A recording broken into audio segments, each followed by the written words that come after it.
Indian republic കണ്ട ഏറ്റവും പ്രധാനപ്പെട്ട വാർത്താ സമ്മേളനം. രാജ്യത്തിന്റെ ഓപ്പോസിഷൻ ലീഡർ പറയുകയാണ്, ഈ രാജ്യത്ത് ജനാധിപത്യ രീതിയിലല്ല ഈ രാജ്യത്തിന്റെ ഭരണകൂടം അധികാരത്തിൽ വന്നത്.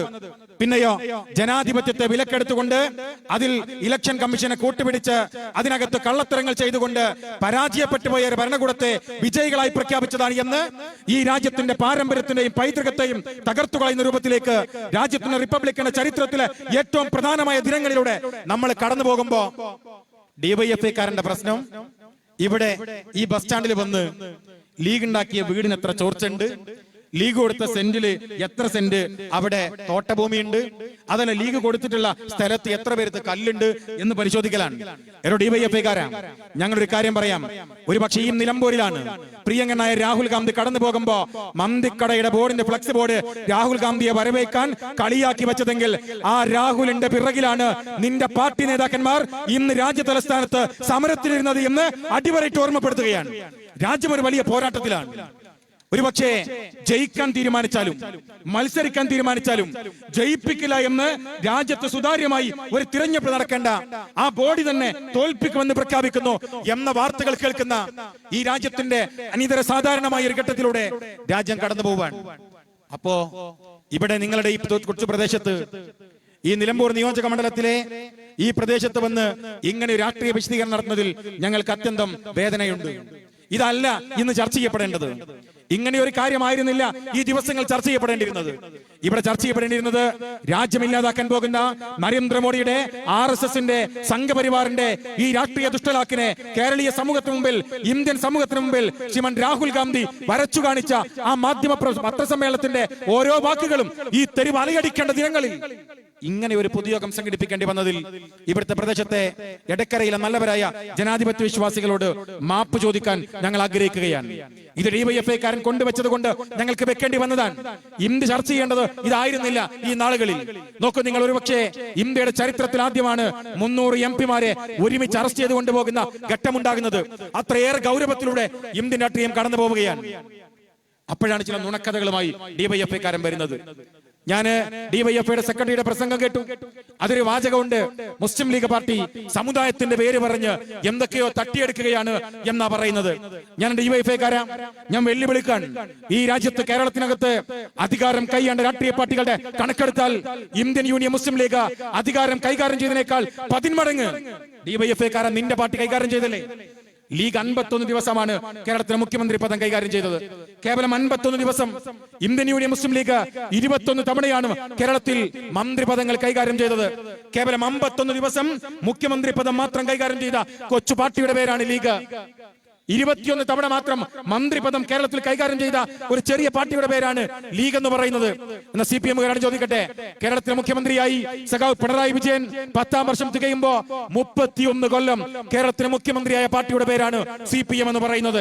കേരളത്തിൽ 90 തവണ മന്ത്രിമാരായ പാർട്ടിയുടെ പേരാണ് CPM എന്ന് പറയുന്നത്. ഞങ്ങളെക്കാൾ 10 മടങ്ങ് വലിപ്പമുണ്ട് CPM-ന്. ഞാൻ ചോദിക്കട്ടെ, അധികാരമുള്ള CPM എന്തു ചെയ്തു എന്ന് ഞങ്ങൾ ചോദിക്കുന്നില്ല. അധികാരമുള്ളപ്പോ നിങ്ങൾക്ക് പണമുണ്ട്, നിങ്ങൾക്ക് മന്ത്രി കസാരകളുണ്ട്, നിങ്ങൾക്ക് ഉദ്യോഗസ്ഥന്മാരുണ്ട്, നിങ്ങൾക്ക് എന്തും ചെയ്യാം. ഞാൻ മാറ്റി നിർത്താൻ, ഞങ്ങൾക്ക് ഡിബേറ്റ്ഫുൾ ആണ്, ചർച്ചയ്ക്ക് വിധേയമാക്കേണ്ട വിഷയമാണ്. തൽക്കാലം സമയപരിമിതികൾ കൊണ്ട് ഞാനിത് മാറ്റി നിർത്തുന്നു.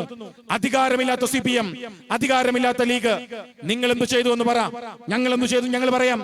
ലീഗ് എന്തു ചെയ്തു എന്ന് ചോദിക്കുന്ന ഡിവൈഎഫ്ഐക്കാരനോട് ഞങ്ങൾ ചോദിക്കുന്നത്, കേരളത്തിലെ 31 വർഷക്കാലം കേരളത്തിലെ മുഖ്യമന്ത്രി പദം കൈകാര്യം ചെയ്ത CPM-ന് എന്റെ പാർട്ടി, കേരളത്തിൽ 90 തവണ കേരളത്തിലെ മന്ത്രിപദം കൈകാര്യം ചെയ്ത CPM എന്ന നിന്റെ പാർട്ടി അധികാരമില്ലാത്തപ്പോ എന്തു ചെയ്തു? 51 ദിവസമാണ് ലീഗ് മുഖ്യമന്ത്രി പദം കൈകാര്യം ചെയ്തത്.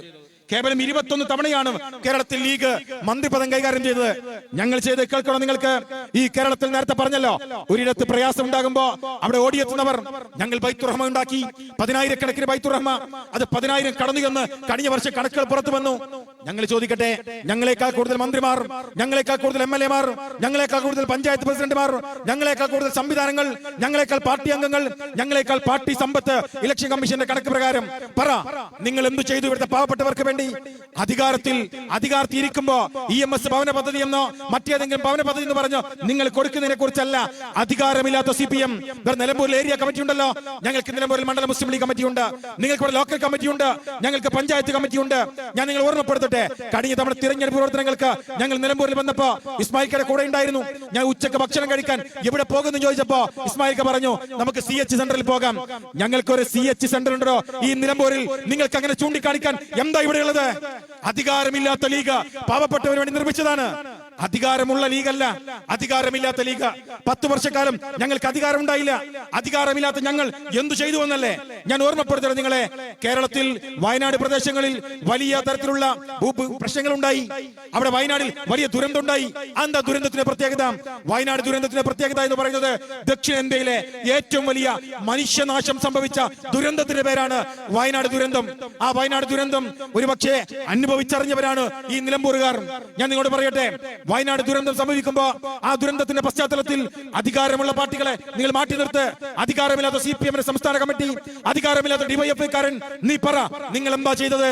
ഒരുപക്ഷെ ദുരന്തത്തിന്റെ ചിത്രം എവിടെ പരിശോധിച്ചാലും അവിടെ ഇളം പച്ച ടീഷർട്ട് ഇട്ട് ഞങ്ങളുടെ ചെറുപ്പക്കാരെ കാണാം. അവന്റെ പേര് വൈറ്റ് ഗാർഡ് എന്നാണ്. റെഡ് വളണ്ടിയർമാർക്കാൾ 10 മടങ്ങ് വൈറ്റ് ഗാർഡ് അവിടെ ഉണ്ടായി. ഞങ്ങൾ ഇത് പറയാൻ ആഗ്രഹിച്ചതല്ല, നിങ്ങൾ പറയിച്ചതാണല്ലോ. നിങ്ങൾ ചോദിച്ചു എന്തു ചെയ്തു ലീഗെന്ന്. ഞങ്ങൾ ചെയ്ത് പറയണോ? വയനാട് ദുരന്തത്തിൽ ഇപ്പൊ വീടുമായി ബന്ധപ്പെട്ട് തർക്കമുണ്ട്, ഞാൻ അതിലേക്ക് വരാം. അതിനു മുൻപ് ഞങ്ങൾ കാര്യം പറയട്ടെ. വയനാട് ദുരന്തം ഉണ്ടായപ്പോ കോഴിക്കോട്ടെ മുസ്ലിം ലീഗിന്റെ ഓഫീസിൽ ഒരു പത്രസമ്മേളനം, മുസ്ലിം ലീഗിന്റെ ഓഫീസിലെ പത്രസമ്മേളനം. ആരാ പത്രസമ്മേളനം നടത്തുന്നത്? മുസ്ലിം ലീഗിന്റെ അഭിമന്യനായ പ്രസിഡന്റ് സയ്യിദ് സാദിഖ് അലി ശിഹാബ് തങ്ങൾ. നിങ്ങൾ ഇതേ സ്ഥലത്ത് സ്റ്റേജ് കെട്ടി തെറി വിളിച്ചില്ലേ? ഞങ്ങളുടെ അഭിമന്യനായ നേതാവ് സയ്യിദ് സാദിഖ് അലി ശിഹാബ് തങ്ങൾ പത്രസമ്മേളനം നടത്തിയിട്ട് അദ്ദേഹം പറഞ്ഞ എന്താണെന്നറിയോ? അദ്ദേഹം പറഞ്ഞത് മനുഷ്യനാശം ഈ കേരളത്തിനകത്തല്ല ദക്ഷിണേന്ത്യയിലെ ഏറ്റവും വലിയ മനുഷ്യനാശം സംഭവിച്ച ഈ ദുരന്ത ഭൂമിയിൽ ഞങ്ങളുടെ സാന്ത്വന പ്രഖ്യാപനം നടത്തുകയാണ്. ഒരു പാർട്ടിയുടെ പ്രസിഡന്റ് പ്രഖ്യാപിക്കാൻ ഇന്നലെ അദ്ദേഹം എന്താ പറഞ്ഞതെന്നറിയോ? ആ ദുരന്ത ഭൂമിയിൽ നിന്ന് താൽക്കാലിക ഷെഡിൽ താമസിച്ച് തിരിച്ചു പോകുന്ന കുടുംബങ്ങൾ, അവർക്കൊരു കുടുംബത്തിന് 15,000 രൂപ വെച്ച് ഞങ്ങൾ കൊടുക്കും എന്ന് പറയുമ്പോ അദ്ദേഹത്തിന്റെ പേര് പാണക്കാട് സയ്യിദ് സാദിഖ് അലി ശിഹാബ് തങ്ങൾ എന്നാണ്. ഇന്ത്യൻ യൂണിയൻ മുസ്ലിം ലീഗിന്റെ പ്രസിഡന്റാണ്. എന്നാൽ തിരുവനന്തപുരത്ത് ഒരു പത്രസമ്മേളനം നടന്നു. ആരാ പത്രസമ്മേളനം നടത്തിയത്? പിണറായി വിജയൻ, സാക്ഷാൽ പിണറായി വിജയൻ, കേരളത്തിലെ മുഖ്യമന്ത്രി. അദ്ദേഹം പറഞ്ഞ എന്താണ്? ഇങ്ങനെ പോകുന്ന കുടുംബങ്ങൾക്ക് 5,000 രൂപ വെച്ച് ഞങ്ങൾ കൊടുക്കും. ഗവൺമെന്റ് പറഞ്ഞത് 5,000 വെച്ച് കൊടുക്കുമെന്ന് പറയുമ്പോ അധികാരത്തിന്റെ ഒരപ്പ കഷ്ണവും കയ്യിലില്ലാത്ത ഇന്ത്യൻ യൂണിയൻ മുസ്ലിം ലീഗ് പ്രഖ്യാപിച്ചത് 15,000 രൂപ വെച്ച് ഞങ്ങൾ കൊടുക്കുമെന്നാണ്. ഒരു രാഷ്ട്രീയ പാർട്ടി പറ, CPM-കാരാ. MV ഗോവിന്ദ മാഷ് പത്രസമ്മേളനം നടത്തിയോ? MV ഗോവിന്ദ മാഷ് അങ്ങനെ പത്രസമ്മേളനം നടത്തി പറഞ്ഞോ? ഞങ്ങളെക്കാൾ കൂടുതൽ MP-മാരുണ്ടല്ലോ CPM-ന്, ഞങ്ങളെക്കാൾ കൂടുതൽ അധികാരമുണ്ടല്ലോ നിങ്ങളുടെ കയ്യില്, ഞങ്ങളെക്കാൾ കൂടുതൽ മെമ്പർമാരുണ്ടല്ലോ നിങ്ങളുടെ കയ്യില്. DYFI-കാരാ, നിന്റെ പാർട്ടിയുടെ സെക്രട്ടറി പത്രസമ്മേളനം നടത്തിയ നമ്മളാരും കണ്ടില്ല. അവിടെ നിർത്തിയോ? നിർത്തിയില്ല. അഭിമന്യ മുസ്ലിം ലീഗിന്റെ പ്രസിഡന്റ് സയ്യിദ് സാദിഖ് അലി ശിഹാബ് തങ്ങൾ പറയാൻ, അവിടെ തൊഴിൽ നഷ്ടപ്പെട്ട ചെറുപ്പക്കാരുണ്ട്. അവരെ ഞങ്ങളുടെ KMCC-യുടെ പ്രവർത്തകന്മാരുടെ സഹായത്തോടു കൂടി അവർക്ക് അഭ്യസ്തവിദ്യരായ ആളുകൾക്ക് പാസ്പോർട്ട് എടുത്ത് അവരെ ഞങ്ങൾ വിദേശത്ത് കൊണ്ടുപോകും. 62 പേരെ ഞങ്ങൾ കൊണ്ടുപോയി. KMCC ഞങ്ങൾ സെലക്ട് ചെയ്തു 62 പേരെ. DYFI-യോട് ചോദിക്കട്ടെ, ഈ കേരളത്തിൽ പ്രവാസികാര്യ വകുപ്പ് കൈകാര്യം ചെയ്യുന്നത് പാണക്കാട് തങ്ങളല്ലോ, നിങ്ങളുടെ മന്ത്രി ഈ ജില്ലയിലെ V അബ്ദുറഹ്മാൻ അല്ലേ? ഒരാളുടെ പേര് പറയാൻ V അബ്ദുറഹ്മാൻ എന്ന പ്രവാസികാര്യം കൈകാര്യം ചെയ്യുന്ന മന്ത്രിക്ക് അധികാരമുണ്ടോ എന്ന് ചോദിക്കാൻ ഞങ്ങൾ ആഗ്രഹിക്കാൻ. നിങ്ങൾക്ക് സാധ്യമായിട്ടില്ല. അവിടെ തീർന്നോ? അഭിമന്യ തങ്ങളുടെ അടുത്ത പ്രഖ്യാപനമാണ്. വാഹനം നഷ്ടപ്പെട്ടു പോയവർക്ക് ഞങ്ങൾ വാഹനം കൊടുക്കും. ആരാ ഗതാഗത മന്ത്രി? കേരളത്തിന്റെ സാദിഖ് അലി ശിഹാബ് തങ്ങൾ എന്നാണ് പേര്. അല്ല, കേരളത്തിന്റെ ഗതാഗത മന്ത്രിയുടെ പേര് ബാലകൃഷ്ണ പിള്ളയുടെ മകനാണ് ഗതാഗത മന്ത്രി. നിങ്ങളുടെ പാർട്ടി, നിങ്ങളുടെ മുന്നണിക്കകത്താണ്. ഞങ്ങൾ പ്രഖ്യാപിക്കുക മാത്രമല്ല, ഞങ്ങൾ ഓരോന്നോരോന്ന് കൊടുക്കുമ്പോ ഞങ്ങൾ ചോദിക്കുന്നത്, ഒരു തരത്തിൽ ഒരു മോട്ടോർ സൈക്കിൾ പോയിട്ട് ഒരു സൈക്കിളെങ്കിലും കൊടുക്കാൻ ഈ ഗവൺമെന്റ് സാധ്യമായിട്ടുണ്ടോ? ഞങ്ങളുടെ ചോദ്യം. ലീഗ് എന്തു ചെയ്തു എന്നല്ല നിങ്ങൾ ചോദിച്ചത്. ലീഗ് എന്തു ചെയ്തു എന്നല്ല നിങ്ങൾ ചോദിച്ചത്. ഞങ്ങൾ ചെയ്തതാ പറഞ്ഞത്. അവിടെ കച്ചവടം നഷ്ടപ്പെട്ടു പോയി. ഇവിടെ വ്യാപാരി വ്യവസായി അംഗങ്ങൾ എന്റെ ശബ്ദം ശ്രമിക്കുന്നുണ്ടല്ലോ. നിങ്ങളെ പോലെ കച്ചവടം ചെയ്ത് അന്തസ്സിൽ ജീവിച്ചിരുന്ന ജനങ്ങൾ ചൂരൽമലയുണ്ടായിരുന്നല്ലോ. ആ ചൂരൽമലയിൽ ഒരു ദിവസം പ്രളയമുണ്ടായപ്പോ, ഒരു രാത്രി കൊണ്ട് അനാഥമായി പോയപ്പോ, ഒരു രാത്രി കൊണ്ട് കച്ചവടം എടുത്തു വെച്ചു പോയപ്പോ, ഒരു രാത്രി കൊണ്ട് ഇരുട്ട് പകർന്നപ്പോ ആ കച്ചവടക്കാരുടെ പീഡികത്തിണ്ടയിലേക്ക് ചെന്നിട്ട് ഞങ്ങൾ സഹായിക്കാമെന്ന് പറഞ്ഞ 6 ലക്ഷം വീതം ഓരോ കച്ചവടക്കാരനും കൊടുത്ത പാർട്ടിയുടെ പേര് ഇന്ത്യൻ യൂണിയൻ മുസ്ലിം ലീഗ് എന്നാണ്. വ്യാപാര വ്യവസായിയിൽ ഞങ്ങൾക്ക് പങ്കാളിത്തമൊന്നുമില്ല. ഞങ്ങൾക്ക് അങ്ങനെ കച്ചവടം നടത്തുന്ന ഒരു സംഘടനക്ക് STU-ന് ചെറിയ ചെറിയ സംവിധാനം ഉണ്ടെന്നല്ലാതെ CIT-നെ പോലെ വലിയ സംവിധാനം ഞങ്ങൾ എടുത്തില്ല. ഞങ്ങൾ ചോദിക്കട്ടെ, CPM-കാരാ, നിന്റെ പാർട്ടി സെക്രട്ടറി എന്താ പ്രഖ്യാപിക്കാതെ പോയത്? നിന്റെ കയ്യിൽ അധികാരമുണ്ടല്ലോ. നേരത്തെ ഞാൻ പറഞ്ഞില്ല, 51 ദിവസമാണ് ലീഗ് മുഖ്യമന്ത്രി കൈകാര്യം ചെയ്തത്. 31 വർഷം കേരളത്തിന് മുഖ്യമന്ത്രി പദം കൈകാര്യം ചെയ്ത പാർട്ടിയോട് ഞങ്ങൾ ചോദിക്കുന്നത്, വയനാടിൽ നിങ്ങളുടെ സംഭാവന എന്താണ്? നിങ്ങൾ പറ. അവിടെ മാത്രം തീർന്നോ? നോക്കൂ, നിങ്ങൾ 62 പേരെയാണ് തുടർ ചികിത്സയ്ക്ക് വേണ്ടി 62 പേരെയാണ് വയനാട് ജില്ലയിൽ തെരഞ്ഞെടുത്തത്. അവിടെ പ്ലാസ്റ്റർ പാരിസ് ഉൾപ്പെടെയുള്ള വളരെ പ്രധാനപ്പെട്ട ചികിത്സ വേണ്ട ആളുകൾ, സർജറി വേണ്ട ആളുകൾ അവസാനം സമരം ചെയ്തപ്പോ ഗവൺമെന്റ് പറഞ്ഞത് 5 ലക്ഷം രൂപ കൊടുക്കാമെന്നാണ്. നിങ്ങളാണോ ഞങ്ങളെ സേവന പ്രവർത്തനം പഠിപ്പിക്കുന്നത്? ഒരു കാര്യം ഞങ്ങൾ കൃത്യമായി കേരളത്തിലെ പ്രിയപ്പെട്ട ജനങ്ങളോട് പറയാം. മുസ്ലിം ലീഗ് വാങ്ങിയ ഭൂമിയിൽ വീടുണ്ടാക്കാൻ പറ്റുമോ എന്നാണ് ഡിവൈഎഫ്ഐക്കാരന്റെ ചോദ്യം. KT ജലീൽ പറയുന്നത് എന്താ അറിയോ? ലീഗ് ഉണ്ടാക്കിയ ഭൂമി, അത് ആ വാങ്ങിയിട്ടുള്ള ഭൂമി അത് വീടിന് പറ്റിയതല്ല എന്നാ KT ജലീൽ പറയുന്നത്. ഞങ്ങൾക്കൊന്നേ പറയാനുള്ളൂ, അത് വാങ്ങാൻ അറിയാമെങ്കിൽ അത് നിർമ്മിച്ചു കൊടുക്കാനും അറിയാവുന്ന പാർട്ടിയുടെ പേരാണ് ഇന്ത്യൻ യൂണിയൻ മുസ്ലിം ലീഗ്. നിങ്ങളുടെ ഔദാര്യം ഞങ്ങൾക്ക് ആവശ്യമില്ല. പാവപ്പെട്ടവന് അവന് വീട് നഷ്ടപ്പെട്ടു പോയി, അവൻ തിരിച്ചു പോകുമ്പോ അവന്റെ പോക്കറ്റിലേക്ക് 15,000 രൂപ പോക്കറ്റ് മണി കൊടുക്കുമ്പോ ഒരു KT ജലീലിന്റെയും അന്ത്യാഹ്വാനം ഞങ്ങൾ ഏറ്റുവാങ്ങിയിട്ടില്ല. ഒരു ഡിവൈഎഫ്ഐക്കാരുടെയും സമ്മതം ഞങ്ങൾ ചോദിച്ചിട്ടില്ല. കമ്മ്യൂണിറ്റി കിച്ചൺ വെച്ച് അവർക്ക് ഭക്ഷണം കൊടുക്കുമ്പോ ഡിവൈഎഫ്ഐക്കാരാ നിന്റെ സമ്മതത്തിലാണ് ഞങ്ങൾ ചെയ്തത്? അല്ലല്ലോ. എന്താ ഞങ്ങൾ വൈകിപ്പോയത് എന്നൊരു ചോദ്യമാണ്, മാന്യമായ ചോദ്യമാണ്. എന്താ വൈകിപ്പോയത്? ഞങ്ങൾ കൃത്യമായി പറഞ്ഞല്ലോ. ഞങ്ങൾ ഈ പണം പിരിച്ചെടുത്തിട്ട് വീടുണ്ടാക്കുന്നതിന്, ഗവൺമെന്റ് ഉണ്ടാക്കുന്ന വീടിന് അവർ സ്ഥലം തരാമെന്ന് പറഞ്ഞു. ഗവൺമെന്റ് പറഞ്ഞല്ലോ, ആരൊക്കെ വീടുണ്ടാക്കി കൊടുക്കുന്നോ അവർക്കൊക്കെ സ്ഥലം ഞങ്ങൾ തരാം. ഞങ്ങൾ കാത്തിരുന്നു. 6 മാസം കഴിഞ്ഞപ്പോഴാണ് ഗവൺമെന്റ് പറഞ്ഞത് സ്ഥലമല്ല, ഒരു വീടിന് 30 ലക്ഷം രൂപ വെച്ച് നിങ്ങൾ തന്നാൽ ഞങ്ങൾ വീടുണ്ടാക്കി കൊടുക്കാൻ. അങ്ങനെ ഞങ്ങൾ പിരിച്ചെടുത്ത പണം അണ്ണാക്ക് തൊടാതെ വിഴുങ്ങാന്ന് കരുതിയാൽ അതിന് മനസ്സിലാന്നുകൊണ്ടാണ് ഞങ്ങൾ പണം തരാതിരുന്നത്. ഇപ്പൊ ഞാൻ അത്ഭുതപ്പെട്ടു പോയി. കഴിഞ്ഞ ദിവസം 30 ലക്ഷത്തിന്റെ ഒരു വീട് ഒരു ചിത്രമാണ്. തറ ഉണ്ടോന്ന് ചോദിച്ചപ്പോ തറയില്ല. എന്നാ ജനവാദിന്റെ കട്ടിൽ വണ്ണുണ്ടോ ചോദിച്ചാൽ അതുമില്ല. 30 ലക്ഷം രൂപയാണ്. സാധാരണ 30 ലക്ഷം രൂപ ഉണ്ടെങ്കിൽ നാട്ടിലൊരു 2000 സ്ക്വയർ ഫീറ്റിന്റെ നല്ല വീടെടുക്കാം. നമുക്കറിയുന്നതല്ലേ. അപ്പൊ അവര് പറയാണ്, വയനാട്ടിൽ ഇനി ഒരു പ്രകൃതി ദുരന്തം വന്നാൽ അതിനെ തടുത്തു നിർത്താൻ കഴിയുന്ന ഒരു വീടാണ് ഉണ്ടാക്കിയത്. ആരാടോ ഈ ബടായി പറയുന്നത്? ആ കുന്ന് പൊളിഞ്ഞിട്ട് അതിന്റെ പാറക്കല്ല് കഷ്ണം നിന്നത് നിങ്ങളുടെ ഈ പറയുന്ന നിലമ്പൂരിലാണ്. അങ്ങനത്തെ ഒരു പാറക്കല്ല് തടുക്കാൻ കഴിയുന്ന ഒരു വീട് ആരോടുണ്ടാക്കുന്ന നിങ്ങൾ പറയുന്നത്? കണ്ണാക്കി തൊടാതെ ഈ പാവപ്പെട്ട ദുരിതാശ്വാസ നിധിയെ ഫണ്ട് കട്ടെടുത്ത് തിന്നിട്ട് അവസാനം ലീഗിനോട് ചോദിക്കാം, നിങ്ങളെ വീട് എവിടെ? ഞങ്ങൾ ചോദിക്കട്ടെ, 750-800 കോടി രൂപയാണ് ഗവൺമെന്റ് പിരിച്ചത്. 800 കോടി രൂപ. 800 കോടി രൂപയിൽ കഴിഞ്ഞ 2 മാസം മുമ്പ് പുറത്തുവന്ന വാർത്ത എന്താണെന്നറിയോ? ഈ പാവപ്പെട്ട അന്തേവാസികൾ, ആ പ്രദേശത്തെ ആളുകൾ, അവർ ലോൺ അടച്ചിട്ടുണ്ടായിരുന്നില്ല.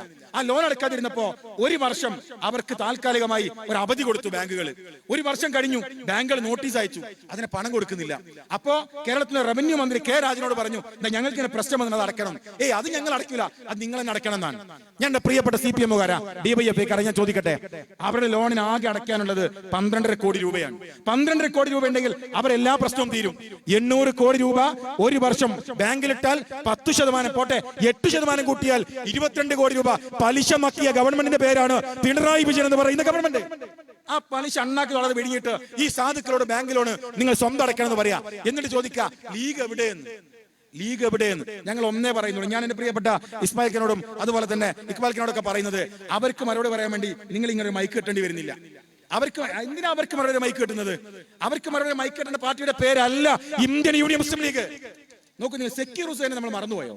സക്കീർ ഹുസൈൻ ആരാ? സക്കീർ ഹുസൈൻ എറണാകുളം ഏരിയ കമ്മിറ്റിയുടെ സെക്രട്ടറി ആയിരുന്നു. എന്താ സക്കീർ ഹുസൈന്റെ പ്രശ്നം? സക്കീർ ഹുസൈന്റെ പ്രശ്നം എന്താണെന്നറിയോ?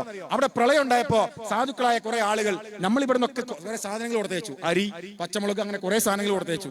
അതൊക്കെ സ്റ്റോർ റൂമിൽ വെച്ചു, ഗവൺമെന്റ് വാങ്ങി സ്റ്റോർ റൂമിൽ വെച്ചു. അവിടുന്ന് ആവശ്യമുള്ളത് അവനാന്റെ പേരേക്ക് കട്ടെടുത്തു കൊണ്ടായ അൽപ്പന്റെ പേരാണ് സക്കീർ ഹുസൈൻ എന്ന ഏരിയ സെക്രട്ടറി. ആ പാർട്ടിയുടെ അംഗങ്ങൾ ഞങ്ങളടുത്ത് വന്നിട്ട് ചോദിക്കാം, നിങ്ങളെ കണക്ക് എവിടെയെന്ന്. ഒറ്റ വാക്ക് പറഞ്ഞാൽ മനസ്സില്ല പറയാൻ എന്നാ ഞങ്ങൾ പറയുന്നത്. ഞങ്ങൾ ഒരു ആപ്പ് ഉണ്ടാക്കിയിട്ടുണ്ട്. ആ ആപ്പിൽ തുറന്നു നോക്കിയാൽ നിങ്ങൾക്ക് അത് കാണാം. എല്ലാ അങ്ങാടിയിലും വന്ന് നിങ്ങൾക്ക് കണക്ക് തരേണ്ട പരിപാടി ഞങ്ങൾക്കില്ല. അത് ആദ്യം ഓർമ്മപ്പെടുത്താൻ ഞങ്ങൾ കൃത്യമായി അതിന് ആപ്പ് ഉണ്ടാക്കി, അത് കൃത്യമായി കണക്ക് വെച്ചിട്ടുണ്ട്. ആ കണക്ക് നിങ്ങൾക്ക് നോക്കാം. ആ കണക്ക് നോക്കിയിട്ട് നിങ്ങൾക്ക് എത്രയാണോ അതിന് ചെലവ് അത് നിങ്ങൾക്ക് പരിശോധിക്കാം. അതുകൊണ്ട് ലീഗിന്റെ വയനാട് ദുരന്തത്തിന്റെ വീടുകൾ എവിടെ എന്ന് ചോദിക്കുന്നവരോട് അത് പിരിക്കാൻ അറിയാമെങ്കിൽ, അവരെ സഹായിക്കാൻ അറിയാമെങ്കിൽ, അവരെ ചേർത്ത് പിടിക്കാൻ അറിയാമെങ്കിൽ, അവർക്ക് വാഹനം കൊടുക്കാൻ അറിയാമെങ്കിൽ, നഷ്ടപ്പെട്ടു പോയ പീഡികൾക്ക് പകരം 1.5 ലക്ഷം രൂപ കൊടുത്ത് അവരെ ചേർത്ത് പിടിക്കാൻ അറിയാമെങ്കിൽ, അവിടുത്തെ പഠിക്കാൻ കഴിയാത്ത കുട്ടികൾക്ക്, നഷ്ടപ്പെട്ടു പോയ കുട്ടികൾക്ക് പഠിക്കാൻ സൗകര്യമൊരുക്കി കൊടുക്കാൻ അറിയാമെങ്കിൽ, അവിടുത്തെ കുട്ടികളെ വിദേശ വിദേശത്ത് കൊണ്ടുപോയി പണിയെടുത്ത് കുടുംബത്തെ പോറ്റാൻ അറിയാമെങ്കിൽ അവർക്ക് ചോർന്നലിക്കാത്ത വീടുണ്ടാക്കി കൊടുക്കാനും ഇന്ത്യൻ യൂണിയൻ മുസ്ലിം ലീഗിന് അറിയാം. അത് പ്രഖ്യാപിച്ചത് പാണക്കാട് സയ്യിദ് സാദിഖ് അലി ശിഹാബ് തങ്ങളാണെങ്കിൽ അത് പൂർത്തീകരിക്കാൻ ഞങ്ങൾക്കറിയാം. ഇപ്പൊ ഒരു പ്രശ്നമുണ്ട്, അതൊരു വസ്തുതയാണ്, അത് മറച്ചു വെച്ചിട്ട് കാര്യമില്ല. എന്താണ് പ്രശ്നം? വയനാട് ഭൂമിക്ക് ഒരു പ്രത്യേകതയുണ്ട്, എല്ലാം തോട്ടഭൂമിയാണ്. ഇവിടെ ചില മണ്ടന്മാര് പറയുന്നത് തോട്ടഭൂമി അല്ലാത്ത ഭൂമി വാങ്ങണമെന്നാണ്. അങ്ങനെ ഒരു ഭൂമി വയനാട്ടിലില്ല. ഞാൻ കഴിഞ്ഞ ദിവസം വയനാട്ടുകാരായിട്ട് സംസാരിച്ചു. തോട്ടഭൂമി അല്ലാത്ത ഭൂമി വയനാട്ടിൽ ഉണ്ടാവോ? അങ്ങനെ ഒരു ഭൂമിയില്ല. വയനാട്ടിൽ ഓൾമോസ്റ്റ് എല്ലാം തോട്ടഭൂമിയാണ്. ആ തോട്ടഭൂമി രണ്ട് വിധമുണ്ട്. ഏതാ രണ്ട് വിധം തോട്ടഭൂമി? നിർമ്മാണ യോഗ്യമായ തോട്ടഭൂമിയും നിർമ്മാണ യോഗ്യമല്ലാത്ത തോട്ടഭൂമിയും. KT ജലീൽ ആധാരം നോക്കിയിട്ട് കാണുകയാണ് ഇത് തോട്ടഭൂമിയാണ്. അപ്പൊ പത്രസമ്മേളനമാണ്, ലീഗ് വാങ്ങിയ തോട്ടഭൂമിയാണ്. ആണോ? ലീഗ് വാങ്ങിയ തോട്ടഭൂമിയാണ്. ആ തോട്ടഭൂമിയില് ഞാൻ ആദ്യം പറഞ്ഞ നിർമ്മാണ യോഗ്യമായ തോട്ടഭൂമിയാണ് ഇന്ത്യൻ യൂണിയൻ മുസ്ലിം ലീഗ് വാങ്ങിയത്. അവിടെ ഞങ്ങൾ നിർമ്മിച്ചു കൊടുക്കും. ഇപ്പോ ഇവര് പറയുന്നൊരു കാര്യം എന്താണെന്നറിയോ? അവിടെ വാങ്ങിയ ഭൂമി അത് 1 ലക്ഷത്തിന് മുകളിലേക്കാ വാങ്ങിയത്. അത് വലിയ തുക കൊടുത്താ വാങ്ങിയത് എന്നാണ്. ഞങ്ങൾ വലിയ തുക കൊടുത്താ വാങ്ങിയത്, 1 ലക്ഷത്തിൽ പരം രൂപ കൊടുത്താ വാങ്ങിയത്. കാരണം എന്താണെന്നറിയോ? ഞങ്ങൾ കൊടുക്കുന്ന ഒരു ഭൂമിയിൽ അന്തി ഉറങ്ങുന്ന ഒരു കുടുംബത്തിന് നാളെ കതകിന് മുട്ടിയിട്ട് നിങ്ങളുടെ ഭൂമിക്ക് പ്രശ്നമുണ്ട് എന്ന് പറഞ്ഞ് ഒരു വില്ലേജ് ഓഫീസറും ആ പറമ്പിലേക്ക് കാലുകുത്തരുത് എന്ന നിർബന്ധ ബുദ്ധി ഞങ്ങൾക്കുണ്ട്. അവിടെ ഒരു വക്കീലുണ്ട്, CPM-ന്റെ നേതാവാണ്. ആ വക്കീൽ ലൈവിൽ വന്നിട്ട് പറഞ്ഞു, ലീഗ് വാങ്ങിയ ഭൂമി ഭയങ്കര പ്രശ്നമാണ്, നിങ്ങൾ വന്നാൽ 50,000 രൂപക്കോ 60,000 രൂപക്കോ ഞാൻ ഭൂമി വാങ്ങിത്തരാം എന്ന് പറഞ്ഞു. മുസ്ലിം യൂത്ത് ലീഗിന്റെ വയനാട് ജില്ലാ പ്രസിഡന്റ് നവാസ് അദ്ദേഹത്തെ ഫോണിൽ വിളിച്ചു. ആ റെക്കോർഡൊക്കെ പുറത്തു വന്നതാണ്. അദ്ദേഹത്തെ ഫോണിൽ വിളിച്ചിട്ട് പറഞ്ഞു, ഞങ്ങൾക്ക് ആ ഭൂമി അതിന്റെ അടുത്തുള്ള നിങ്ങൾ പറഞ്ഞ ഭൂമി ഉണ്ടെങ്കിൽ വാങ്ങാൻ ഞങ്ങൾ തയ്യാറാണ്, ഒരു 10 സെന്റ് എനിക്ക് വേണം. അപ്പൊ അദ്ദേഹം പറയാം, ഞാൻ ബ്രോക്കർ അല്ല. അപ്പൊ അദ്ദേഹം പറഞ്ഞു, നിങ്ങൾ വീഡിയോ ഞങ്ങൾ കണ്ടു, അല്ല അത് ഞാൻ പറഞ്ഞു പോയതാണ്, പിന്നെയാണ് നോക്കിയത്. പറഞ്ഞ വക്കീലിന് പോലും നിക്കക്കള്ളിയാതെ നിൽക്കുമ്പോഴാണ് KT ജലീലിനെ പോലെ വാ പോയ വാക്കത്തി പറയുന്നതിന് മറുപടി പറയാൻ യൂത്ത് ലീഗിനോ മുസ്ലിം ലീഗിനോ സൗകര്യമില്ല എന്ന് പറയാൻ ഞങ്ങൾ ആഗ്രഹിക്കുകയാണ്. അങ്ങനെ ഉണ്ടല്ലോ ലീഗ് വാങ്ങിയ ഭൂമി. ഇനിയിപ്പോ ഞാൻ ചോദിക്കട്ടെ, ലീഗ് വാങ്ങിയ ഭൂമി എത്രക്കാ? 1 ലക്ഷത്തി ചില രൂപയ്ക്ക് ലീഗ് ഭൂമി വാങ്ങി. എന്നിട്ട് എന്തോ ചെയ്തത്? അയാൾക്ക് അക്കൗണ്ടിൽ പൈസ കൊടുത്തു. അക്കൗണ്ടിലാണോ ഞങ്ങളുടെ ഡീലിങ്? നിങ്ങൾ ചെയ്ത പോലെ ഭൂമി വാങ്ങിയിട്ട് അവസാനം ആ ഭൂമി ഉടമയോട് അനക്ക് പണം തരില്ല എന്ന് പറഞ്ഞിട്ട് ആ ഭൂമി ഉടമ കേസിന് പോയിട്ട് കോടതിയിൽ പൈസ കെട്ടിവെച്ചു. ഇപ്പൊ ഗവൺമെന്റ് ഞങ്ങൾ ചോദിക്കട്ടെ, ശരി, ഞങ്ങളുടെ ഭൂമി ഞങ്ങൾ പണം കൂടുതൽ കൊടുത്ത് വാങ്ങി, എന്നിട്ട് ഇപ്പൊ എവിടെയാ ഭൂമി ഉള്ളത്? ഭൂമി സാദിഖ് അലി ശിഹാബ് തങ്ങളുടെ പേരിലാണ്. എന്നാൽ ഞങ്ങൾ ചോദിക്കട്ടെ, ഗവൺമെന്റ് വാങ്ങിയ ഭൂമി ഉണ്ടല്ലോ, എസ്റ്റേറ്റ് ഭൂമി, അത് ആരുടെ പേരിലുള്ളത്? അത് കോടതിയിലുള്ളത്. അതാ വ്യത്യാസം. പൈസ മാന്യമായി കൊടുത്താലുള്ള വ്യത്യാസം അതാണ്. പൈസ മാന്യമായി കൊടുത്താൽ ഞങ്ങളുടെ പേരിൽ സാദിഖ് അലി ശിഹാബ് തങ്ങളുടെ പേരിൽ ഞങ്ങൾ ഭൂമി വാങ്ങി, അത് പൈസ കൊടുത്ത് വാങ്ങിയ ഭൂമിയാ. മറ്റേതോ ഉടായിപ്പ് കളിച്ചപ്പോ ഇപ്പൊ കോടതിയിലുള്ളത്. ഇപ്പോഴും ഒരു വീടുണ്ടാക്കിയല്ലോ, ആ വീടുണ്ടാക്കിയ ഭൂമി ഇപ്പോഴും ഒരാൾക്ക് വീതിച്ചു കൊടുക്കാൻ ഗവൺമെന്റിന് കഴിയില്ല. കാരണം എന്താണെന്നറിയോ? അതിൽ തർക്കം ഭൂമിയാണ്, അത് തർക്കം നടക്കുകയാണ്. അത് എസ്റ്റേറ്റ് കമ്പനികൾ തർക്കത്തിലാണ്. അവര് കേരള ഹൈക്കോടതി കഴിഞ്ഞു, ഇപ്പോൾ സുപ്രീം കോടതി പോവാൻ. ഇതുവരെ ഒരാൾക്ക് ഭൂമി കൊടുക്കാൻ അവർക്ക് കഴിയില്ല. അപ്പോ ഞങ്ങൾ ആ ഭൂമി വില കൊടുത്ത് ഞങ്ങളുടെ പാർട്ടി പ്രസിഡന്റ് സയ്യിദ് സാദിഖ് അലി ശിഹാബ് തങ്ങളുടെ പേരിലേക്ക് ആ മുഴുവൻ ഭൂമി വാങ്ങി. അപ്പൊ ഒരു പ്രശ്നം ഉണ്ടാവാണ്. CPM-ന്റെ വയനാട് ചില നേതാക്കന്മാർ ലാൻഡ് ട്രിബ്യൂണലിൽ പോയി ഒരു പരാതി കൊടുക്കുകയാണ്, ഈ ഭൂമി നിർമ്മാണ യോഗ്യമല്ല, ഇവിടെ നിർമ്മാണ പ്രവർത്തനത്തിന് വേണ്ടി കുറ്റിയടിച്ചിട്ടുണ്ട്, ഇത് പരിശോധിക്കണം. ആരാ ലാൻഡ് ട്രിബ്യൂണൽ? ഇവിടുത്തെ ഗവൺമെന്റ് അല്ലേ? CPM-കാരൻ നീയല്ലേ ഭരിക്കുന്നത്? നിന്റെ പാർട്ടി നേതാവല്ലേ പരാതി എന്നത്? ലാൻഡ് ട്രിബ്യൂണലിൽ കഴിഞ്ഞ മാസം ഞങ്ങളുടെ നേതാക്കന്മാർ മുഴുവൻ പേപ്പറും കൊണ്ടു കൊടുത്തു. അവർ പറഞ്ഞു, ഒരു പ്രശ്നമില്ല, നിങ്ങൾ ആരംഭിച്ചോ. അപ്പൊ നിങ്ങൾ അപ്പീലിന് പോയാൽ ഞങ്ങൾ ഇനിയും പോവും, ഞങ്ങൾ ഇനിയും കേസ് നടത്തും. ഞങ്ങൾക്ക് എന്താ തർക്കം? രേഖകളെല്ലാം റെഡിയാണ്. ഇനിയിപ്പോ ഏറ്റവും വലിയ കുഴപ്പം എന്താണെന്നറിയോ? ഇനിയിപ്പോ ഒരു പ്രശ്നമുണ്ട്. ഇനി അടുത്ത ആഴ്ച വരുമ്പോൾ പ്രശ്നം എന്താ വെച്ചാൽ ലാൻഡ് ട്രിബ്യൂണലിൽ പോകുമ്പോ അതിന്റെ ഓണർ പോകണം. ആരാ ഓണർ? സാദിഖ് അലി ശിഹാബ് തങ്ങൾ പോകണം. അപ്പൊ വലിയ കോലാഹലം ഉണ്ടാക്കും.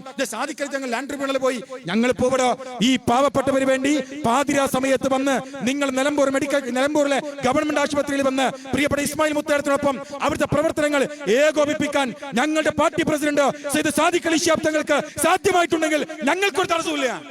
ഞങ്ങൾ ഈ പാവപ്പെട്ടവർക്ക് വേണ്ടി പോകും. നിങ്ങൾ ഉണ്ടാക്കുന്ന നിയമത്തിന്റെ എല്ലാ നൂലാമാലകളും തകർത്തെറിഞ്ഞുകൊണ്ട് ഞങ്ങൾ അവർക്ക് ഇത് കൊടുക്കും. അതിൽ തർക്കമൊന്നുമില്ല. അതുകൊണ്ട് CPM-കാരനോട് ഞങ്ങൾ പറയുന്നത്, വയനാട് ദുരന്തവാസികൾക്ക് ഞങ്ങൾ എന്തെങ്കിലും പറഞ്ഞിട്ടുണ്ടെങ്കിൽ പറഞ്ഞത് കൊടുത്തിട്ടുണ്ട്. ആ കൊടുക്കാവുന്നതേ ഞങ്ങൾ പറയാറുള്ളൂ, പറയുന്നതേ ഞങ്ങൾ കൊടുക്കാറുള്ളൂ. അതാണ് നേരത്തെ ഇക്ബാൽക്ക് അവിടെ പറഞ്ഞത്. നിങ്ങളുടെ നിലമ്പൂരിൽ ദുരന്തം ഉണ്ടായപ്പോ 5 സെന്റ് ഭൂമി, അങ്ങനെ പറഞ്ഞ് 5 സെന്റ് ഭൂമി കൊടുക്കാന്ന് പറഞ്ഞിട്ട് പറഞ്ഞതിലധികം കൊടുത്ത പാർട്ടിയുടെ പേരാ ലീഗ്. അത് മാത്രമല്ല, വീട് തരാന്ന് ഞങ്ങൾ പറഞ്ഞിട്ടില്ല. പിരിച്ച പൈസ കൂടുതൽ കിട്ടിയപ്പോ അണ്ണാക്ക് തുടങ്ങാതെ വിഴുങ്ങല്ല, ആ പൈസ കൊണ്ട് 10 ആക്ക് വീടുണ്ടാക്കി കൊടുത്ത പാർട്ടിയുടെ പേരാണ് ഇന്ത്യൻ യൂണിയൻ മുസ്ലിം ലീഗ് എന്ന് പറയുന്നത്. ഞങ്ങളെയാ നിങ്ങൾ കണക്ക് പഠിപ്പിക്കുന്നത്. ഞങ്ങൾ ചോദിക്കട്ടെ, അവിടെ ഗവൺമെന്റ് ഉണ്ടാക്കിയ വീടുണ്ടോ? നിങ്ങൾ പറയുന്നത് DYFI-കാരുണ്ടാക്കിയ വീടുണ്ടോ? അവിടെ DYFI-കാരുണ്ടാക്കിയോ? CPM ഉണ്ടാക്കിയോ? അവരുണ്ടാക്കിയില്ല. ഞങ്ങൾ കൊടുത്ത വീടിന്റെ എണ്ണം കുറവാണ്, 11 പറഞ്ഞത്, അത് 10 ഉള്ളൂ എന്നാണ് കഴിഞ്ഞ ദിവസം ഒരാളെ പ്രസംഗം കേട്ടത്. 11 പറഞ്ഞത് 10 ഉള്ളൂ. എടാ 10 പോട്ടെ, ഞങ്ങളുടെ ഒന്നെങ്കിലുണ്ട്. നിങ്ങളുടെ ഒരു മൂത്രപ്പുര കെട്ടിക്കൊടുത്ത കണക്ക് DYFIക്കോ CPM-നോ പറയാനുണ്ടോ? നിങ്ങൾക്കത് പറയാനില്ലല്ലോ. അപ്പൊ നന്മ ചെയ്യുന്ന ഒരു സംഘത്തെ നിങ്ങൾ ക്രൂശിക്കരുത്. ഞങ്ങൾ ഇവിടെ ഇങ്ങനെ നിൽക്കുമ്പോ ആർക്കെങ്കിലും ഇതിന്റെ തണലുണ്ടാവും, ആർക്കെങ്കിലും ഇതിന്റെ സൗകര്യം ഉണ്ടാവും. ലീഗ് ഒരു സ്ഥലത്തുണ്ടായാൽ ഞങ്ങൾക്ക് പഞ്ചായത്ത് മെമ്പർ വേണ്ട, ഞങ്ങൾക്ക് ജില്ലാ പഞ്ചായത്ത് മെമ്പർ വേണ്ട, ഞങ്ങൾക്ക് ബ്ലോക്ക് പഞ്ചായത്ത് മെമ്പർ വേണ്ട, ഞങ്ങൾക്കൊരു വാർഡ് കമ്മിറ്റി ഉണ്ടായാൽ, ഞങ്ങൾക്കൊരു പഞ്ചായത്ത് കമ്മിറ്റി ഉണ്ടായാൽ, ഞങ്ങൾക്കൊരു മണ്ഡലം കമ്മിറ്റി ഉണ്ടായാൽ, അവിടെ ജനസേവാ കേന്ദ്രം ഉണ്ടാവും, അവിടെ CH സെന്റർ ഉണ്ടാവും, അവിടെ ആംബുലൻസ് ഉണ്ടാവും. പാവപ്പെട്ടവൻ ആംബുലൻസ് പോവാ, പാവപ്പെട്ടവൻ CH സെന്ററിൽ വരാ, ജനസേവാ കേന്ദ്രത്തിൽ വന്ന് അവന്റെ പണി നടത്താം. അത് ലീഗ് ഉണ്ടായുള്ള ഗുണാണ്. CPM ഉണ്ടായാൽ ഉണ്ടാവോ? CPM ഉണ്ടായാൽ എന്താ ഉണ്ടാവുക? CPM ഉണ്ടായാൽ അവിടെ താലൂക്ക് ആശുപത്രി ഉണ്ടാവും. കാരണം ആഴ്ച കാല് വെട്ടുന്നവനെ ആശുപത്രി കൊണ്ടുപോകാൻ അവിടെ ആശുപത്രി വേണ്ടി വരും. നിങ്ങളുണ്ടായി അതുണ്ടാവും, നിങ്ങളുണ്ടായി അതുണ്ടാവും. ഞങ്ങൾ ഇങ്ങനെ തണലായി നിൽക്കും. ഇപ്പൊ ജില്ലാ പഞ്ചായത്ത് മെമ്പർ, ഞങ്ങളുടെ സഹപ്രവർത്തകൻ ഹാരിസ്, അവൻ ഒരു കേസിൽ പെട്ടു. എന്താ പ്രശ്നം? ഞങ്ങൾ തുറന്നു പറയാണ്. അദ്ദേഹം സാമ്പത്തികമായി ചില ആളുകളിൽ നിന്ന് പണം വാങ്ങി, കച്ചവടം ചെയ്തു, കച്ചവടം പൊട്ടി, പണം തിരിച്ചു കൊടുക്കാൻ വീണ്ടും കടം വാങ്ങി, വലിയ ബാധ്യതയിലാകപ്പെട്ടു. തർക്കമൊന്നുമില്ല, അയാൾ ചെയ്ത തെറ്റു തന്നെയാണ്, തർക്കമില്ല. അതൊരു അപരാധമാണോ എന്ന് ചോദിച്ചാൽ നിങ്ങൾ പരിശോധിക്കണം. കച്ചവടം ചെയ്യാൻ കോടിക്കണക്കിന് രൂപ വാങ്ങി, കച്ചവടം ചെയ്തു, ബിസിനസ് ചെയ്തു, ആ പണം പൊട്ടി, അതിന് ലാഭം കൊടുക്കാൻ വീണ്ടും പണം വാങ്ങി, വലിയ കടക്കടിയിൽ TPRS പെട്ടു. അയാൾ ജില്ലാ പഞ്ചായത്ത് മെമ്പറാണ്, മക്കരപ്പറമ്പ് ഡിവിഷനാണ്. അത് വെച്ചിട്ട് വലിയ കലാപമാണ്. എന്താ കലാപം എന്നറിയോ? ഇന്ന് ജില്ലാ പഞ്ചായത്തിനകത്ത് ഞങ്ങൾ പ്രമേയം അവതരിപ്പിക്കാൻ അനുവദിക്കൂല, ഞങ്ങൾ ബജറ്റ് അവതരിപ്പിക്കാൻ അനുവദിക്കൂല, ഞങ്ങൾ മീറ്റിംഗ് നടക്കാൻ അനുവദിക്കൂല. കാരണം എന്താണെന്നറിയോ? ആരിസ് പണം കട്ടത് മുഴുവൻ ലീഗ് നേതാക്കന്മാരാ കൊണ്ടുപോയത്. വൈസ് പ്രസിഡന്റ് ഉൾപ്പെടെ, സെക്രട്ടറി ഉൾപ്പെടെ, പ്രസിഡന്റ് ഉൾപ്പെടെ കൊണ്ടുപോയത് വലിയ പ്രയോഗമാണ്. ഞങ്ങളൊരു കാര്യം DYFIക്കാരനോട് പറയാം.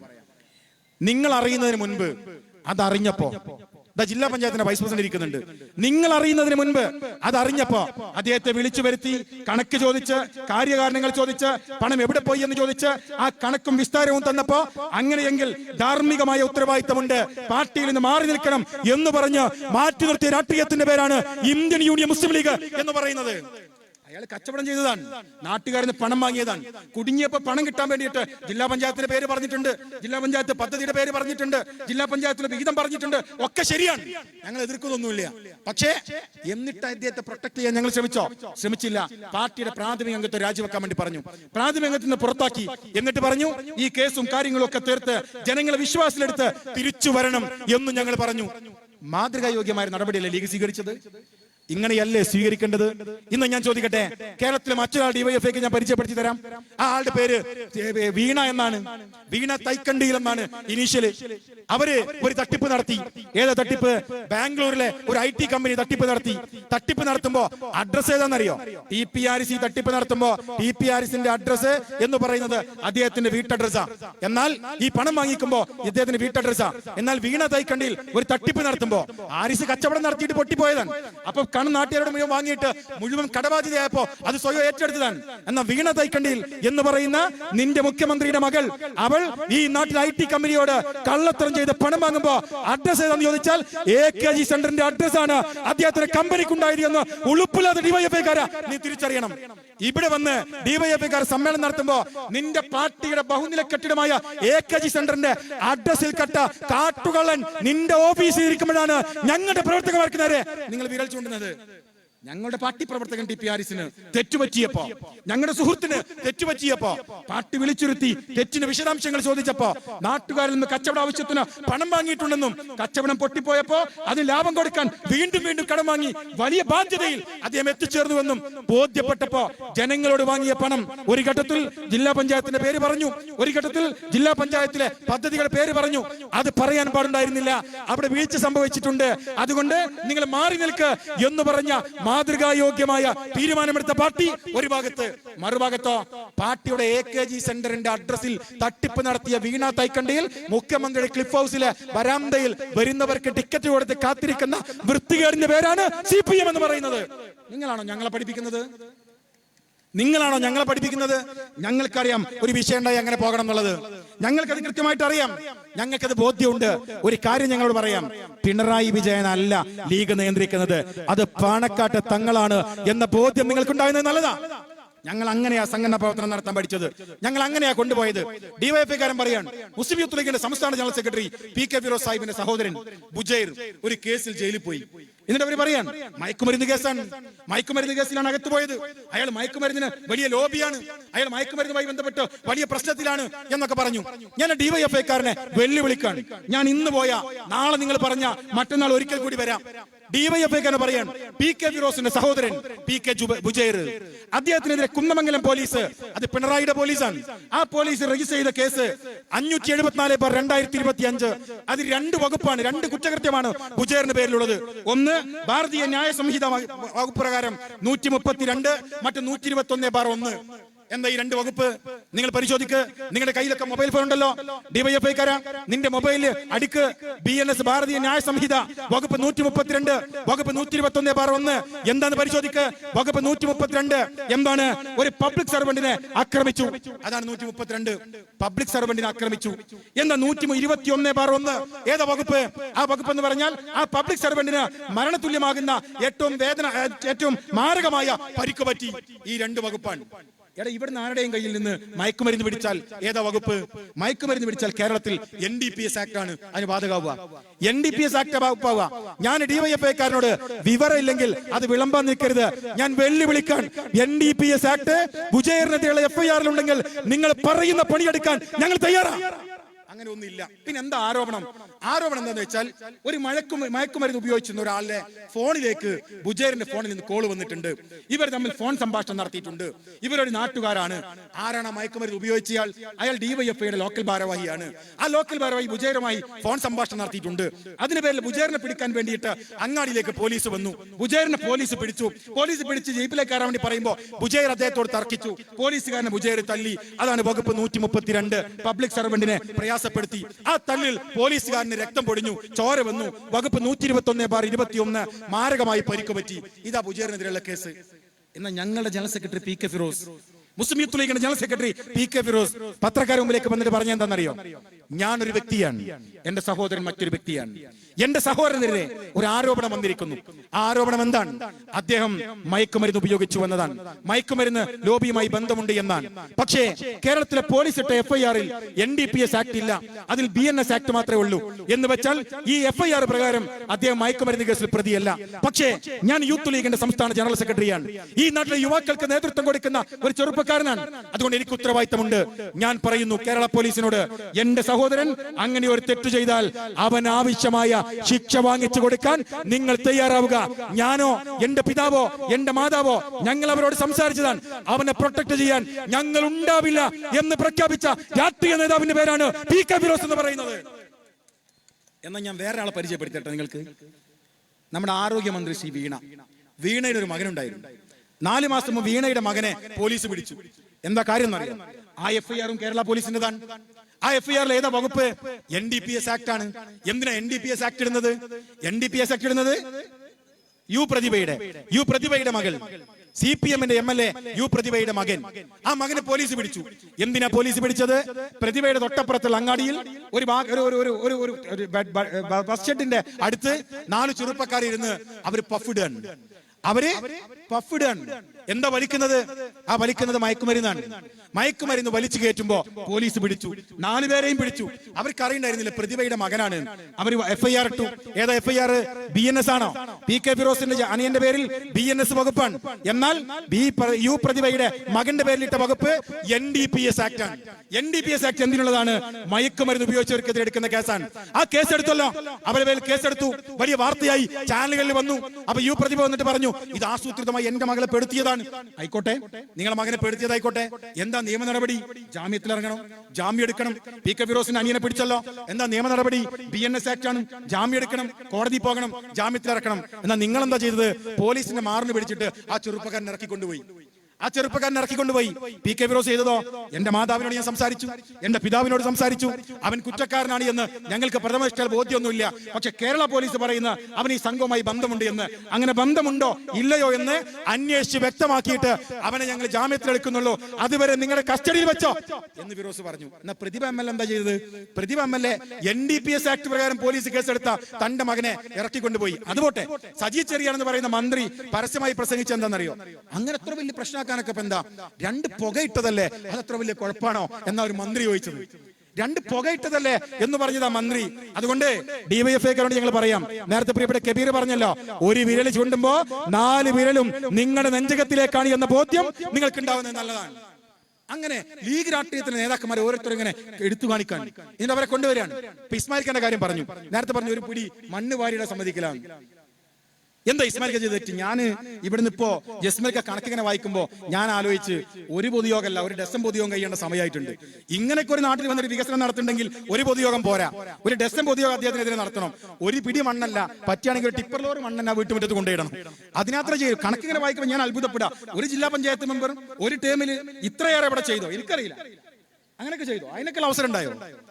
അങ്ങനെയാണെങ്കിൽ നിങ്ങൾ ഡിവൈഎഫ്ഐക്കാരോട് ഒരു കാര്യം പറയാം. ഞാൻ കഴിഞ്ഞ തെരഞ്ഞെടുപ്പിന്റെ സമയത്ത്, നിയമസഭാ തെരഞ്ഞെടുപ്പിന്റെ സമയത്ത് എനിക്ക് ചുമതല ഉണ്ടായിരുന്ന ഒരു പഞ്ചായത്ത് ഉണ്ടായിരുന്നു. പഞ്ചായത്തിന്റെ പേര് അമരമ്പലം പഞ്ചായത്താണ്. അമരമ്പലം പഞ്ചായത്തിൽ യോഗം ഇങ്ങനെ കൂടുമ്പോ ഓരോരുത്തരെങ്ങനെ വിളിക്കുകയാണ്. ഓരോരുത്തരെ വിളിക്കുന്നുണ്ട്. MSFന്റെ സംസ്ഥാന പ്രസിഡന്റ് സംസാരിക്കും, പിന്നെ കോൺഗ്രസിന്റെ നേതാവ് സംസാരിക്കും, അവിടുത്തെ കോൺഗ്രസിന്റെ കമ്മിറ്റിയുടെ പ്രസിഡന്റ്, പഞ്ചായത്ത് കമ്മിറ്റിയുടെ UDFന്റെ ചെയർമാനാണ് വിളിക്കുന്നത്. ഓരോരുത്തരെങ്ങനെ വിളിച്ചിട്ട് അവസാനം പറഞ്ഞു, ഇനി ബഹുമാനപ്പെട്ട MLA സംസാരിക്കും. അവിടെ MLA ഒക്കെ വന്നു, വിവിധ MLA-മാർ, നിങ്ങൾക്കറിയാം കുറെ MLA-മാർ വന്നാണ്. അങ്ങനെ അവസാനം അയാൾ പറയാണ്, ഇനി ഞങ്ങൾക്കൊരു MLA ഉണ്ട്, ആ MLA സംസാരിക്കും എന്ന് പറഞ്ഞു. അപ്പൊ ഞാൻ അങ്ങനെ നോക്കി, ഇവിടെ ഒരു MLA കാണാനില്ലല്ലോ. അങ്ങനെ അയാൾ വിളിച്ചു, ഞങ്ങൾ MLA ഇസ്മായിൽ മുത്തടാണ്, അദ്ദേഹത്തെ ഞങ്ങൾ സംസാരിക്കാൻ ശരിക്കാണ്. എനിക്ക് അന്നേരം തോന്നിയത് ഒരു തമാശയായിട്ടാണ്. ഇപ്പോഴാ തോന്നിയത് നിലമ്പൂരിന്റെ MLA മാത്രമല്ല, നിലമ്പൂരിന്റെ ഒരു മന്ത്രി കൂടിയാണ് ഈ ഇരിക്കുന്നത്. അതിന് മാത്രം കാര്യങ്ങൾ ഇവിടെ ചെയ്ത കണക്ക് വായിച്ചു. അദ്ദേഹത്തെ അങ്ങ് വേട്ടയാണ്. അദ്ദേഹത്തിനെതിരെ എന്തെങ്കിലും അങ്ങ് പറഞ്ഞാൽ ഇല്ലായ്മ ചെയ്യാം.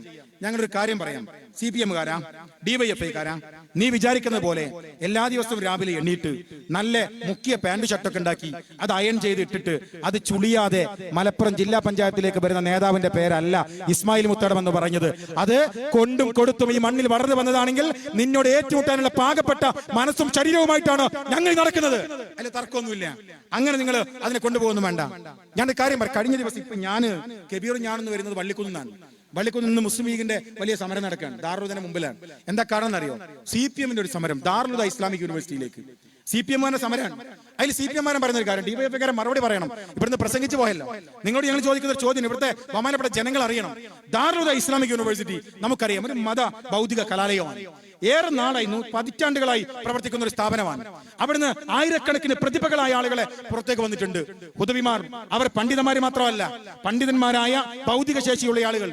എന്തിനേറെ ഇവിടുത്തെ BBC, ബ്രിട്ടീഷ് ബ്രോഡ്കാസ്റ്റിംഗ് കമ്പനി ആയിട്ടുള്ള BBC-യിലെ ന്യൂസ് ആങ്കർമാരായി മാത്രം വരെ അവിടുന്ന് ആളുകൾ വന്നിട്ടുണ്ട്. അത്രയേറെ പ്രതിഭകളെ സംഭാവന ചെയ്യുന്ന ഒരു സ്ഥാപനം. അവിടേക്ക് CPM-ന്റെ ഏരിയ കമ്മിറ്റി ഒരു മാർച്ചാണ്. മാർച്ചിന്റെ കാരണം എന്താണെന്നറിയോ? മാർച്ചിന്റെ കാരണം ദാറുലുദയുടെ തൊട്ടപ്പുറത്ത് മാനിപ്പാടാണ്. മാനിപ്പാടത്ത് ദാറുലുദ മണ്ണിടുന്നുണ്ട് എന്നുള്ളതാണ്. ദാറുലുദ മാനിപ്പാടത്ത് മണ്ണിടുന്നുണ്ട്. കേരള ഹൈക്കോടതി വിധി പ്രകാരം നിങ്ങൾക്ക് മണ്ണിടാമെന്ന് പറഞ്ഞ 1 ഇഞ്ച് സ്ഥലത്തല്ലാതെ ദാറുലുദ മണ്ണിട്ടിട്ടില്ല. കാരണം എന്താണെന്നറിയോ? ഇത് പിണറായി വിജയൻ ചെയ്യുന്നത് പോലെ സ്റ്റാലിൽ വിശ്വസിക്കുന്ന പാർട്ടിയല്ല, അള്ളാഹിൽ വിശ്വസിക്കുന്ന ആളുകളാണ് ദാറുലുദ നടത്തുന്നത്. അവിടെ അവർക്ക് എന്ത് ചെയ്യണമെന്ന് കൃത്യമായിട്ട് അറിയാം. രണ്ടാമത്തെ ആരോപണം എന്താണെന്നറിയോ? അവിടെ ഉണ്ടാക്കുന്ന മലിനജലം അത് തൊട്ടപ്പുറത്ത് വീട്ടുമുറ്റത്തേക്ക് പോകുന്നതുകൊണ്ടാണ്. ന്യായമാണ്, ആർക്കും സമരം ചെയ്യാം അങ്ങനെ ഉണ്ടെങ്കിൽ. ഞാൻ കഴിഞ്ഞ ദിവസം ദാറുലുദയുമായി ബന്ധപ്പെട്ട് സംസാരിച്ചു. അങ്ങനെ മലിനജലം ഒഴുകുന്നുണ്ടോ? മലിനജലം സംസ്കരിക്കാൻ സ്വന്തമായ ഒരു സംവിധാനം അവിടെ നിർമ്മിച്ചുകൊണ്ടിരിക്കുകയാണ്. ശരി, CPM-കാരന് അങ്ങനെ ഒരു പരാതി ഉണ്ടെങ്കിൽ, ഇന്ത്യ ഒരു ഡെമോക്രാറ്റിക് കൺട്രിയാണ്. ഒരു ജനാധിപത്യ രാജ്യത്തിനകത്ത് CPM-ന് ദാറുലുദയ്ക്ക് മാർച്ച് നടത്താം. മാർച്ച് നടത്തിയിട്ട് എന്ത് പറയാം? ആ മണ്ണിട്ട് തെറ്റാണ് നിങ്ങൾക്ക് പറയാം, ആ വെള്ളം അത് സംസ്കരിക്കണം എന്ന് നിങ്ങൾക്ക് പറയാം. പക്ഷെ CPM ഏരിയ കമ്മിറ്റിയുടെ സെക്രട്ടറിയുടെ പ്രസംഗം ഞാൻ കേട്ടു. അത് പറഞ്ഞാൽ എന്താണെന്നറിയോ? ഇത് താലിബാനാണ്. ഏത്? ദാറുലുദ താലിബാനാണ്. ഞാൻ ഇന്ന് വരുമ്പോ ഒന്നുകൂടി നോക്കി, താലിബാൻ നമ്മൾ ഇതുവരെ കണ്ടിട്ടില്ല. അത് എന്റെ പഞ്ചായത്തിന്റെ തൊട്ടപ്പുറത്താണ്. CPM-ന്റെ ഏരിയ സെക്രട്ടറി സംസാരിക്കാൻ ഇത് താലിബാനാണ്. അവിടെ തീർന്നില്ല. ഇതിന് അദ്ദേഹം പിന്നെ പറഞ്ഞ കാര്യം എന്താണെന്നറിയോ? അമേരിക്കൻ ചാരന്മാരിൽ നിന്ന് പണം വാങ്ങിയിട്ട് ഇവിടെ വർഗീയത നടത്തുന്ന സ്ഥാപനമാണ് ഈ നിൽക്കുന്നത്. ഞാൻ മൂക്കത്ത് കൈവച്ചു. ഞാൻ 20-30 കൊല്ലായി എന്റെ തൊട്ടപ്പുറത്തുള്ള സ്ഥാപനം. അമേരിക്കൻ ചാരന്മാര് അവിടെ വന്ന് പൈസ കൊടുക്കുന്നത് നമ്മൾ കാണാതെ പോയല്ലോ. DYFI-കാരാ, ഇത്രയേറെ മുസ്ലിം വർഗീയത നിന്റെ ഉള്ളിൽ തികഞ്ഞു നിൽക്കേണ്ട കാര്യമുണ്ടോ? ഇത്രയധികം മുസ്ലിം വർഗീയത എന്താ നിങ്ങൾ അങ്ങനെ പറയാനുള്ള കാരണം? താലിബാൻ എന്ന് ഒരു സ്ഥാപനത്തെ വിളിക്കാൻ, ഈ പറയുന്ന സ്ഥാപനത്തെ താലിബാൻ എന്ന് വിളിക്കാൻ ദാറുൽ ഹുദ ഇസ്ലാമിക് യൂണിവേഴ്സിറ്റിയിൽ നിന്ന് പുറത്തിറങ്ങിയ ആളുകൾ അവർ ഈ സമൂഹത്തിന്റെ വിവിധ മേഖലയിൽ പ്രവർത്തിക്കുന്നുണ്ട്. അവർ പള്ളി മിഹ്റാബിൽ മാത്രമല്ല, മദ്രസയിലെ ദീനിയാത്തും അമലിയാത്തും പഠിപ്പിക്കുന്നിടത്ത് മാത്രമല്ല, പിന്നെയോ അവർ സ്കൂളിലെ വരാന്തകളിലുണ്ട്, അവർ കോളേജ് അധ്യാപകരായിട്ടുണ്ട്, അവർ ഇവിടുത്തെ ചാനൽ മുറികളിലുണ്ട്, അവർ ചാനൽ വാർത്ത വായിക്കുന്നവരുണ്ട്. കേരളത്തിൽ മാത്രമല്ല, ഇന്ത്യയിലെ ദേശീയ ചാനലുകളിൽ അവർ പ്രവർത്തിക്കുന്നുണ്ട്. എന്തിനേറെ ബ്രിട്ടീഷ് ബ്രോഡ്കാസ്റ്റിംഗ് കമ്പനി ആയിട്ടുള്ള BBC പ്രവർത്തിക്കുന്ന ഇവിടുത്തെ ദാറുൽ ഹുദയിലെ സന്തതികളുണ്ട്. അവർ താലിബാനികളാണ് എന്ന് CPM വന്നിട്ട് പറയാണ്. എന്നവര് പറയാണ് അമേരിക്കൻ ചാരന്മാരിൽ നിന്ന് പണം വാങ്ങിയിട്ട് വന്നവരാണ്. ഞാൻ എന്റെ പ്രിയപ്പെട്ട സഖാക്കളോട് ഒരു കാര്യം പറയാം. നിങ്ങൾക്ക് ദാറുൽ ഹുദ എന്ന് പറയുന്ന മഹത്തായ സ്ഥാപനത്തിന് മുമ്പിൽ വന്ന് പച്ച വർഗീയത വിളിച്ചു പറയാമെങ്കിൽ ആ ഡിവൈഎഫ്ഐക്കാരനോട് ഞങ്ങൾ ചോദിക്കുന്നത്, ഉളുപ്പുണ്ടെങ്കിൽ പ്രിയപ്പെട്ട ഡിവൈഎഫ്ഐയുടെ ജില്ലാ സെക്രട്ടറി ഷബീറാണോടൊന്ന് പ്രസംഗിച്ചത് നിന്റെ ജില്ലയെ കുറിച്ച്, നിന്റെ നാടിനെ കുറിച്ച്, നിന്റെ ഈ മണ്ണിനെ കുറിച്ച് വെള്ളാപ്പള്ളി നടേശൻ എന്ന് പറയുന്ന ഒരു മനുഷ്യനോട് വന്ന് പച്ച വർഗീയത പ്രസംഗിക്കുമ്പോ അദ്ദേഹത്തിന് ആലപ്പുഴയിൽ പോയി സല്യൂട്ട് കൊടുത്ത മുഖ്യമന്ത്രിയുടെ പേരാണ് പിണറായി വിജയൻ എന്ന് പറയുന്നത്. അദ്ദേഹത്തെ തിരുത്താൻ ഡിവൈഎഫ്ഐ തയ്യാറുണ്ടോ നിങ്ങൾ? അത് കഴിഞ്ഞ് രണ്ടാമത് വീണ്ടും മലപ്പുറത്തെ കുറിച്ച് വർഗീയത പറഞ്ഞു. അപ്പൊ എറണാകുളത്ത് 2 മന്ത്രിമാര് പോയിട്ട് പറഞ്ഞത് ഇദ്ദേഹം മഹാനാണ് എന്നാ പറഞ്ഞത്. ആ പാർട്ടിയുടെ യുവജന സംഘടനയാ ഡിവൈഎഫ്ഐ. അവന്റെ പുലമ്പലിന് മറുപടി പറയാൻ ഇനി ലീഗുകാരൻ ഒരു വേദി കെട്ടരുത് എന്നാ ഞാൻ നിങ്ങളോട് പറയുന്നത്.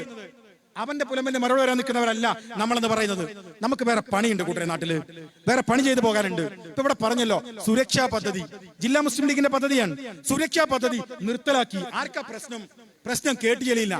എടോ KT ജലീലെ, ഇവിടുത്തെ ഗവൺമെന്റ് നടത്തുന്ന ഇവിടുത്തെ പരിരക്ഷാ പദ്ധതി നിർത്തലായിട്ട് കൊല്ലം 2 കഴിഞ്ഞു. അതിന് വല്ല പരിഹാരം ഉണ്ടാക്കാൻ നോക്ക്. അല്ല, ജില്ലാ ലീഗ് നടത്തിയ സുരക്ഷാ പദ്ധതി എന്ന് നിന്നു, ആർക്ക് കൊടുത്തു എന്ന് പരിശോധിക്കുക. അവിടെ ഗവൺമെന്റിന്റെ ഇൻഷുറൻസ് ഒന്ന് തൊട്ടപ്പുറത്ത് പോ, അവിടുത്തെ ഗവൺമെന്റ് ആശുപത്രിയിൽ എന്നിട്ട് ചോദിക്കുക, ഗവൺമെന്റ് ഇൻഷുറൻസ് പദ്ധതി അത് നിർത്തലാക്കിയിട്ട് കൊല്ലം 2 കഴിഞ്ഞു. ആ ഡിവൈഎഫ്ഐക്കാരെ വന്നിട്ട് പറയാൻ ജില്ലാ മുസ്ലിം ലീഗ് ആർക്ക് നടപ്പിലാക്കിയത്? ഞങ്ങളുടെ പാർട്ടി പ്രവർത്തകന്മാർക്ക്. ആര് നടപ്പിലാക്കി? ഞങ്ങളുടെ പാർട്ടി നടപ്പിലാക്കി. ആരാ പൈസ കൊടുക്കുക? ഞങ്ങളുടെ പാർട്ടി കൊടുക്കും. ആർക്കാ കൊടുക്കുക? ഞങ്ങളുടെ പാർട്ടി അംഗങ്ങൾക്ക് കൊടുക്കും. ആർക്കാ പരാതി ഉണ്ടാകേണ്ടത്? ഞങ്ങളുടെ പാർട്ടിക്കാർക്ക്. പാർട്ടിക്കാർക്കാർക്കും പരാതി ഉണ്ടോ? പാർട്ടിക്കാർക്കാർക്കും പരാതിയില്ല. എന്നാ നിങ്ങൾ നടത്തിയത് നാട്ടുകാരുടെ പണം വാങ്ങിയിട്ട് നാട്ടുകാർക്ക് കൊടുക്കേണ്ട സുരക്ഷാ പദ്ധതി അത് വെട്ടിമുറുക്കിയിട്ട് അത് ഒന്നായിട്ട് ഒറ്റടിക്ക് വിഴുങ്ങിയിട്ട് അതിന്റെ ഡിവൈഎഫ്ഐ ജില്ലാ സെക്രട്ടറി വന്നിരുന്നിട്ട് പറയാണ് സുരക്ഷാ പദ്ധതി നിന്നുപോയി. അതുകൊണ്ട് എനിക്ക് ഡിവൈഎഫ്ഐയുടെ സുഹൃത്തുക്കളോട് ഒരു കാര്യം പറയാനുള്ളൂ. ഞങ്ങൾക്ക് ഇതൊക്കെ നടത്താൻ അറിയാമെങ്കിൽ ഇതൊക്കെ കൊണ്ടുപോകാൻ ഞങ്ങൾക്കറിയാം. അതിന് KT ജലീലിന്റെയോ CPM-ന്റെയോ ഡിവൈഎഫ്ഐയുടെയോ അനുവാദം ഞങ്ങൾക്ക് ആവശ്യമില്ല എന്ന് മാത്രം പറഞ്ഞുകൊണ്ട് ഈ പരിപാടിക്ക് എല്ലാവിധ അഭിവാദ്യം നിർത്തുന്നു. ജയ് ഹിന്ദ്, ജയ് മുസ്ലിം.